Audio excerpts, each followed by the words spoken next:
having a network is an intangible asset that you can't put a value on. It's priceless.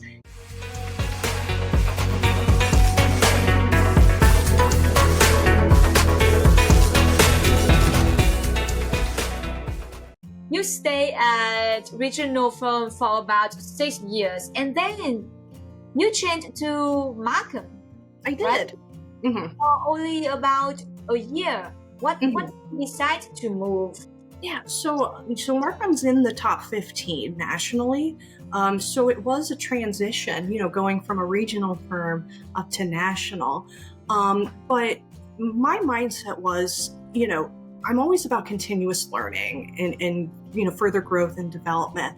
And I thought it was just a great opportunity to further hone my data analytics skills, but then also too, because I knew national firms had really great training. Your skills get very, very technical at national firms. And so I thought it was a good opportunity to further my skill sets. And I do have to say, I learned so much, from the firm, from trainings to the different clients, because I also had the opportunity to work in different industries I had never worked before, such as mortgage companies, financing companies, alternative investments, funds. So I was working on all these different areas and companies that I had never done before. So, for me, it was just an amazing learning experience. And I realized after about a year, I was like, you know what? I think I'm very well-rounded at this point, because Markham definitely helped sharpen those technical skills I felt. And I was, I had a passion area at the time, still data analytics. I wanted to do that more full time. And so that's when I was like, you know what? I think I'm at a point now after, 7-8 years where I can really start my own firm and really go that route. I talked with a lot of different colleagues about that, got a lot of advice before actually doing it. But my thought was, if I'm going to make this jump, now's the time to do it. And I have to say, Markham was highly, highly supportive of it. Everybody at every level, even the managing partner, HR, because, they all said, follow your passion areas. If that's your passion area with data analytics and wanting to start your own firm, go for it. And so I have to say they were just immensely supportive, which I still am highly, highly thankful for. And, and so then, I went ahead and started Kathryn Horton CPA PA. Like in the past, when you work at a regional size firm, or even before when you work at the production company, did you always want to have your own company one day in the future, or it just came up after you work at Markham? So I actually never knew it was a possibility for me. I had always thought, okay, working at a firm, working at a company, that's kind of the traditional route to go. Having my own firm, that's a huge jump, I always thought, and it was never a goal of mine at the beginning to have my own firm. Even when I was at Daskell Bolton, never crossed my mind to have my own firm. But then when I was at Markham, I went through the FICPA, the Florida Institute of CPAs. They had a leadership academy that I went through. And in that leadership academy, I met some other professionals that had their own firm. So I was able to really talk to them about what it was like having their own firm, some of the pitfalls to look out for. Would you do it again? And everybody said, go for it. It's an opportunity of a lifetime. I wouldn't regret a thing, something you should really do. And they gave me a lot of good advice. So that way, when I did start the firm, I was able to structure it in a way that was highly, highly manageable. Somebody told me, and I still hold this near and dear, is that you don't have to have a lot of clients to be successful. If you focus on quality, not quantity, that's going to be a very strong position for you as a firm, if you take that approach. And it's so true. Like, I look back on that, it's the most truest statement. And it's something I never thought was a possibility, but to be able to do it, it's been just an amazing experience. So how long did it take you to prepare for the first day of your own firm, like from creating the name, setting up the entity, and also reaching out for the contracts? So it took me about a month as far as, getting the structure in place with the filings and having everything set up from a corporate standpoint. And then, I put it on LinkedIn actually when I started it. I just put it on LinkedIn, came up.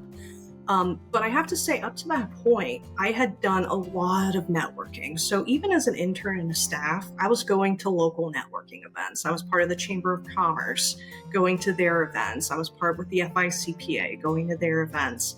All of these nonprofits, I was, donating my time, going out there, being a part of the community. So when I started my own firm, at first you think, oh gosh, this is the cliff, I have to, step off of the cliff. Where does it go? But having that foundation, when I put it on LinkedIn, the number of messages I got, everybody was commenting on it. Everyone was saying, congratulations, we're so proud of you. And, and I started getting calls from people in my network saying, hey, we want to help you out. We want to help you, start building this. I always say the outpouring of support was just something I never expected. I still to this day am kind of shocked by it, but it really wasn't stepping off a cliff. It was really, stepping off onto a pillow, I found, because everybody was there to support me and to really help me on this journey. And so, the first few clients I had were, people that I worked with in the past, that were off at other firms that said, hey, we have stuff here, we'd love to have you. And I even had one former colleague. We didn't even work in the same department. She was in tax, I was in audit over at Daskell. And I hadn't talked to her in like 3 or 4 years. But when I put out that post, she called, sent me a message. We connected and she told me, Kathryn, I never worked with you, but I always heard good things about you and the quality of your work. So even though I never worked with you, I know I have to work with you. So I would love to have you for this opportunity, and it was, it's just unbelievable. And I always felt if you put in hard work, you work with integrity, you do good things come back. And that I felt like was just the perfect example of that. But it really was not hard building up. Of course, with anything, it takes time. So, you're not going to have a full portfolio, client book of business, within the first month. But for me, I wanted to be a natural progression. So, and it worked perfect. I was able to get my footing, find, really the right areas. Because when you first start out, you want to say yes to everything. And I realized, you can't do that. Stick with what you know. It's going to make your life so much easier. And so having the right mindset, but also to having that network and that support was just, it was very, very surprising, but very welcomed on my side. Yeah, you mentioned about network, and you also mentioned that you are a speaker as well. So it seems like you volunteer a lot. You join the Chambers of Commerce and also State Society of CPAs. Now it's paid off when you launch your business. It's just people know about you, people reach out to you, people bring you business. So for the audience who are listening to this podcast, can you share your experience? What did you do for the network since you were an intern until where you are right now? Yeah. So I think a lot of it too, it's really, really important the tone from the top, from whatever firm you're at. Because as an intern, I would have never known of these opportunities to get involved and to be a part of if it wasn't for my mentor, if it wasn't for the managing partner, Michael Daskell of the firm, who was highly involved in the community. It was encouraged for everybody in the firm to get involved. They did something, I absolutely loved it, where, every 6 months or so, they would send out an email to the entire firm. And they would say, hey, these are all of the nonprofits that we're involved with. Here are the people in our firm who are involved with these nonprofits. Because they would always ask, hey, send us the listing of, any boards you're on, any committees, for any nonprofits. Then they would distribute that out to the firm. So then you could look at it. If there's any nonprofit that you wanted to be involved with, oh, so-and-so down the hall, is on their board of directors or is a donor and goes to their events. Let me talk with them, and they would get me connected. My mentor, Henry Martin, was absolutely amazing in that sense too, because he was always very involved. But as a mentor, he always made sure I had those opportunities as well. So he went through Leadership Fort Lauderdale, thought it was a great program. He said, I think you need to do it. I'm going to put you in for it as a recommendation. But I really, and from there, I got to see the county. I got to see the nonprofits that were there. But again, I would not have known had it not been for my mentor telling me that. And the managing partner of the firm, everybody was encouraged. And I worked on a lot of not-for-profit clients in their audit department. And that was a big thing. You support those clients, you go to their events. Every month we would have a community service project we would do in the area. But all of that for me really helped drive the empowerment, behind it, where, hey, I can go to this on my own and be okay. And I think that's for a lot of staff and interns, that's a big barrier, is to go to these events. But, if you have people at your firm who are also part of Tone from the Top saying, hey, we want you to get involved. We'll give you the time to be involved. We'll support you in those efforts. That really helps bring in those, professionals, into that, service mind, networking mind, and really help building that network. So as an intern, sometimes when you show up at a networking event, it was scary.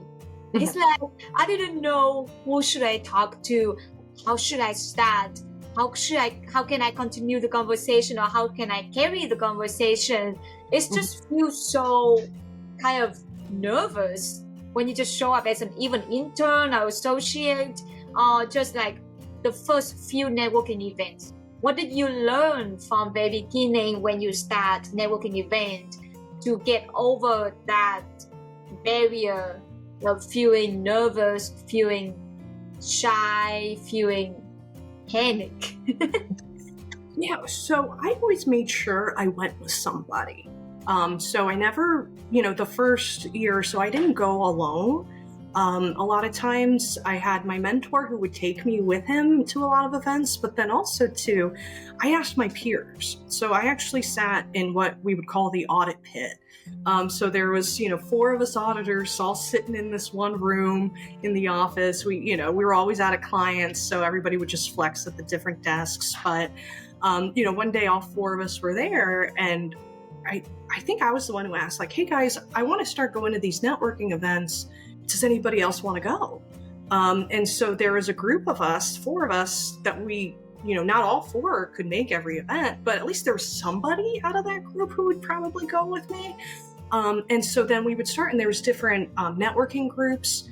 I had one colleague, he was like, I'd love to check it out, but I don't want to go by myself. Will you go with me? And I said, absolutely. And, we checked it out and spent the whole day. It was say like 6 to 8 hour seminar, but it was a whole different networking group that we tried out. But really it's having that support system, but finding others who have that interest. So I definitely think at that, those levels, intern staff, even supervisor and seniors, ask your peers, hey, I want to go to this, would you be open? So at least, we won't be alone, and then you can start networking as well.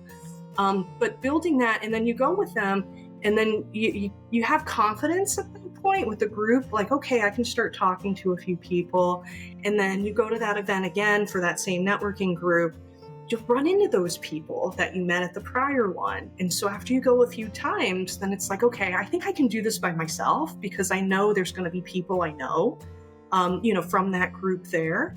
And so it's a buildup. It's very hard to go all alone. So I understand the trepidation and, try and get over that barrier, because it is a barrier. But it's always helpful to have others with you through that process. I still remember when I was in college, I went to very first networking event, and my professor took me. I asked her, so how could I remember people's names? because people would say so many names to me, and then she's like, oh, just collect their business card, maybe write notes on your phone with their names and some information really quick. And then I was so nervous, like I'm an extrovert person, but I was so nervous on my first networking event. And my professor, she's like, sometimes she just go back and say, hey, you doing okay? You need anything? And then she just let me just like figure it out, but she's still there to support me. So yes, go with someone you know, your professor if you were in college, or your co-worker if you're working at your firms, or even your mentor. As you said, the mentor is amazing. You have that a great supporting system that, and I also like how you feel thankful for everything since from beginning of the conversation until now. I know is that you were thankful for your job at the production company, how people support you, up to the regional firm to national firm, even where you are right now. That's probably why good things just come to you. You just feel thankful for life, and then life will pay back to you. It does. Everything moves in circles, I find. And the older I get, the more true I find. You know, like I said, if you do good things, you work hard, you work with integrity, it always comes back. I love it. I love it. You also mentioned that you are a speaker as well. How did you start being a speaker? How did you get the first speaker event? So I actually had a big fear of public speaking for a very long time. So it was something that I did not want to do. It was not my comfort zone. I did in my master's course have a speech class. It was required at the college I went to. And it was your first semester you had to do speech. And so in that, we all had to go up, do public speaking and work through it. And so I knew public speaking was a huge weakness for me. So every week I was always in that professor's office during office hours. I was always practicing. I was always trying to, because my thought was this semester, this is where I'm going to learn it. So I have to really give it 110% because it's going to be the best opportunity to do that. So I knew I had a good foundation for it. And, but I hadn't stepped out to do it quite yet, you know, and then data analytics.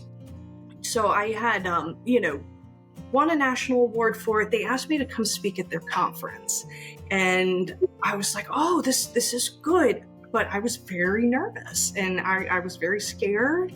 But I was like, you know what? I need to step out of the comfort zone, and this is going to be a good experience for me.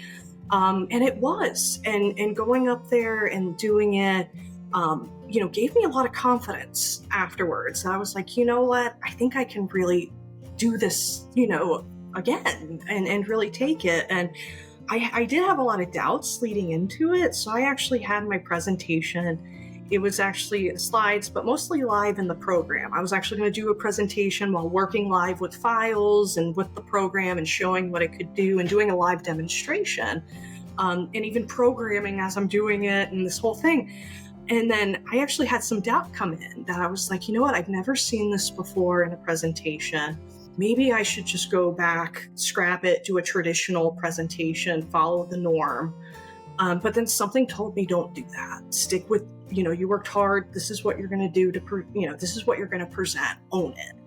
And so I did. And that I think was one of the best decisions of my career, actually, was not going back and doing traditional and keeping my creative, presentation there.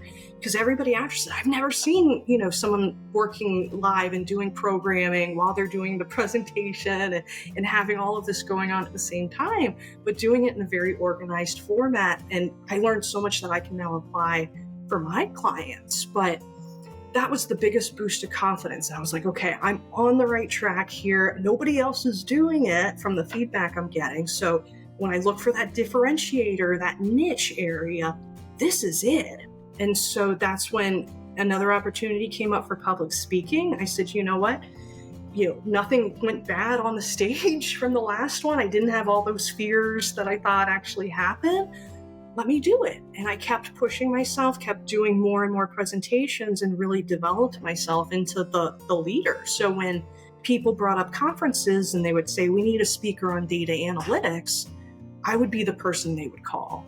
But I wanted to be that. So that's why the more I could put myself out there, the more solidified I felt I could be with my differentiator. Another thing I noticed when I talk to you is that you always work so hard. From the first day when you work at either at the production company or at the regional CPA firm, you work extra hard, you work extra hours. Even when you are the manager, you're going to come in on Saturday to teach your staff. And then now public speaking, you put 110%. It's just awesome to see how successful you are right now because you just putting so much effort on it. And it's just amazing. And look at all you get in your background. 40 under 40, AI CPA, Outstanding Young CPA Award, and so many other awards. It's just awesome. I just feel so grateful talking to you today and they understand about the journey and just know more about you because when I talk to you, I never know that you were afraid of public speaking. You have been speaking so well through this interview. And I was like, wow, her speaking, it's amazing. I could learn something from here and there. So that's awesome. I would say you are amazing.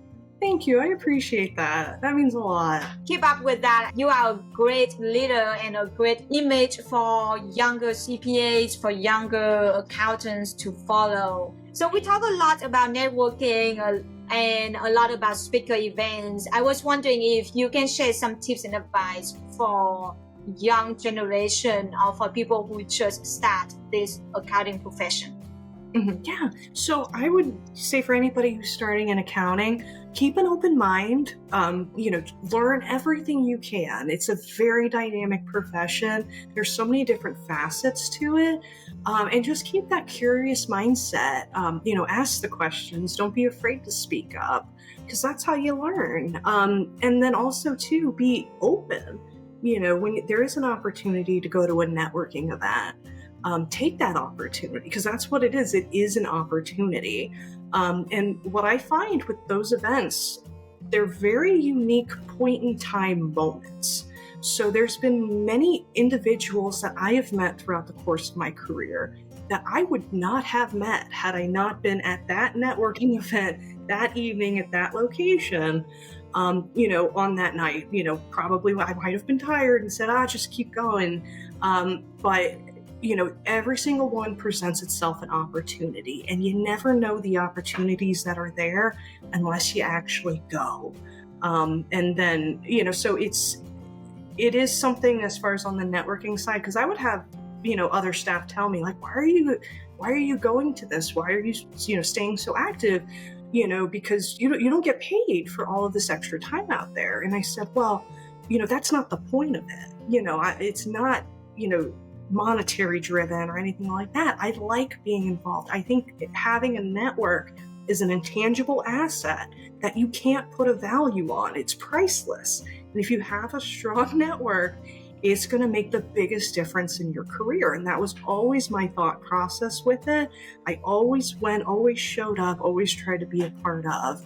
And when I did start my own firm was when everything came full circle. Yes, I love it. I love every single advice you provide there. And audience, people listening to this podcast, make sure you just use this advice, especially about networking events. I interview so many people and we always emphasize how important it is to network. It doesn't matter which level you are. You can be an intern, you can be an associate, managers or director. It doesn't matter. It's the networking event that you have and it will carry you a lot in your career. But we talked so much about career. Let's just talk about something fun. What did you do for fun? What did you do? What was your most recent trip for fun this year? Yeah, so I had kind of a mix of fun and work, I guess you could say, but just recently was down in Key Largo over in Ocean Reef. We had our FICPA Scholarship Foundation. It's a 3-day event out there where everyone, you have the run of the island. You can have fun on the key, go, have your daily activities. And then every evening there's some event where the funds would go directly to the Scholarship Foundation for students who are getting careers in accounting. And now I say it's a mix of work and fun because a lot of my friends and colleagues from the FICPA were there that weekend. So to spend a weekend in the Keys with your colleagues and friends, but still giving back, I thought was just a real fun time. So I had that trip. As far as things for fun, I do really enjoy Super Nintendo.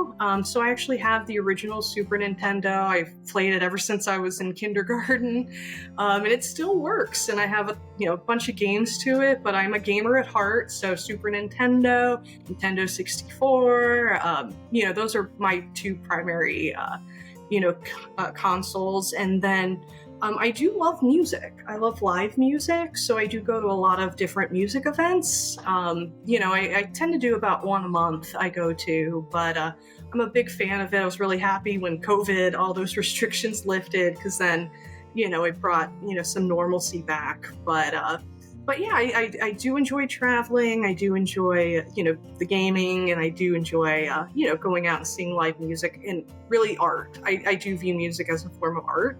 I do enjoy the arts, so I always try to find my time, it really, I think, helps too on the creative side with things, within my, personal life and professionally as well. So yeah, always try to infuse some fun. I like the combination of having fun and also paying back to the community. When you join the scholarship event, that's pretty smart. So you're so busy, you travel a lot, you're so busy with work, you volunteer a lot. On the top of that, all the speaking events. How do you balance your life with work, with volunteering? So it is a balancing act. It's constant, always just trying to make sure, you're not overextended. That's my big thing. So I have my master calendar on, so I put everything on there. So, and I call it the master calendar because from the community service aspect, from a work aspect, everything is there. From a personal aspect, everything's on this calendar. So I can always make sure I'm on top of things. I can see things ahead of time and know how to really do that balancing act. One thing I am mindful of is the overextension. That was actually something when I first started my own firm. I did a little bit of overextension where, I wanted to get involved in so many things. So, and a lot of people are reaching out. So, as far as, different boards for nonprofits and things like that. And I quickly realized, these are all very noble causes. These would be incredible to be a part of, but I really don't have the time to give 110%. And I wouldn't want to take up a position if I'm not going to give 110%, because I know there's probably somebody else who could. I had very candid conversations with those nonprofit, those executive directors where I said, I would love to, I just can't give that 110% commitment. But I still stay involved with those organizations. I always say, should the opportunity come up with the time, I'd be more than happy to. But that is something, because you can overextend yourself and find it where instead of giving 110% to everything, you're only giving 50% because you're spread so thin. And for me, that's something I never want to have to happen. Because if I'm taking that away, it's either going to be the personal life or professional life that's affected, or, the community service aspect. So, that was one thing. It took me a little bit to make sure I had that right balance, but it is a balancing act. Balancing act. Wow. People normally don't have the name like balancing act. It's just like, oh, this is how I balance my life, but they don't really think it is balancing act.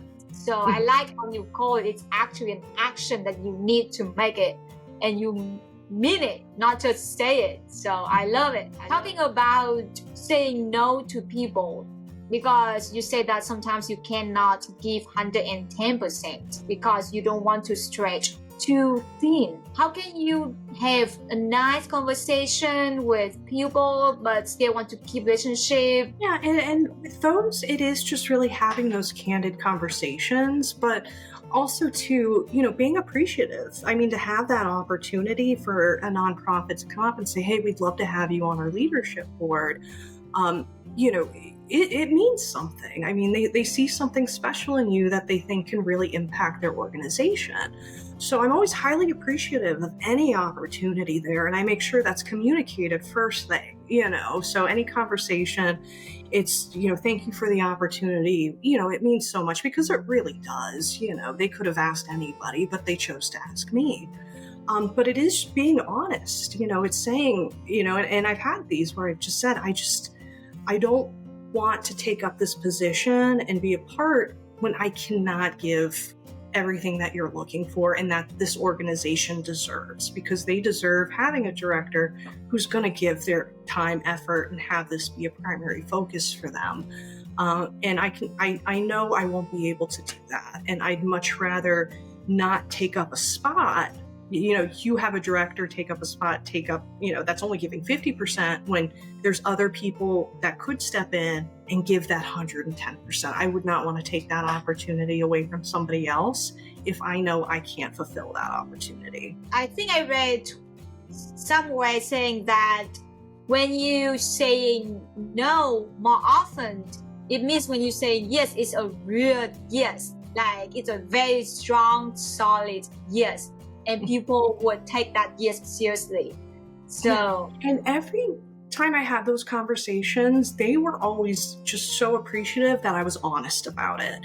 Where it wasn't something that they were upset with me about or anything, because it wasn't like I took the position and then 6 months into it said sorry. It was recognizing it beforehand, but just having that open communication. So it's always viewed from when I've done it very positively, as far as having that honest, open communication, just to say, I just can't do it. Because I'd much rather let them know from the get-go than string anybody along and then, just have a last minute conversation about it, because that's not fair. It's not fair to the organization. It's not fair to the other directors on the board. It's not fair to the executive director. And so it's doing the right thing. I love it. So before we finish this interview, just a last question. If someone wants to send you a gift, what would you like? That is, so as far as a gift, I would have to say a gift would be a donation to a nonprofit. I would say, is to have whatever would come my way go directly to a nonprofit, but one that's making a difference in the community. There's so many out there, but definitely any sort of gift, I would say just turn it into a donation. Oh, that's so sweet. I like every single thing I talked to you during the interview today. Oh, thank you. It's amazing. I'm very glad that we have time to sit down and talk, and for me to understand more about you and your CPA journey as well. So I wish you best of luck for your own CPA firm and also all your volunteering activities and your networking events out there as well. Oh, thank you so much, Rosie. It was such a pleasure being here, and thank you for, the opportunity to be here. So thank you.